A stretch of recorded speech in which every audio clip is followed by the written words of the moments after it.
Hello, hello mga katikangers. First break. First break man. Ito yung salt of the day. May asparagus siya. May bulaklak din. Ewan ko ng bulaklak yan. Ito Kyle ito. Asparagus.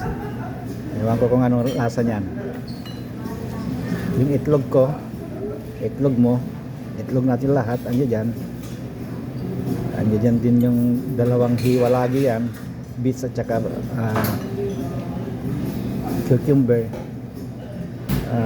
iceberg lettuce ngayon, wala yung romaine lettuce, at saka yung mga nuts dyan nilalagay ko, andyan lahat, bigyan niya ng mga nuts, ayan, at saka aking panulak ay taso na tasa iya danyo, taso na tasa iya danyo kabulon.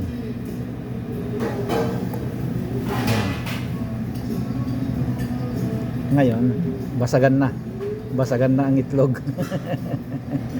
Basagan na ang itlog ngayon, ayan. Sabi nila, may nagsabi sa akin, bakit mas masarap daw na kainin na ganyan na buo. Okay, subukan natin. Lagyan natin ng konting what do you call this, salt. Wala na.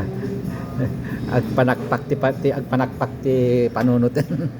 Ang pek nga malagip ta sini. Okidoki. Mga katigangers, ayan lang. Tikman natin yung kasi sabi, wag mo nang ihalo para mas malasam daw ganito, kainin na ganito.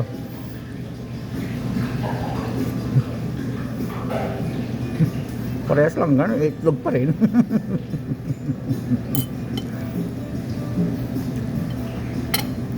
Okay, yun lang. Tuloy ang kain, bye-bye.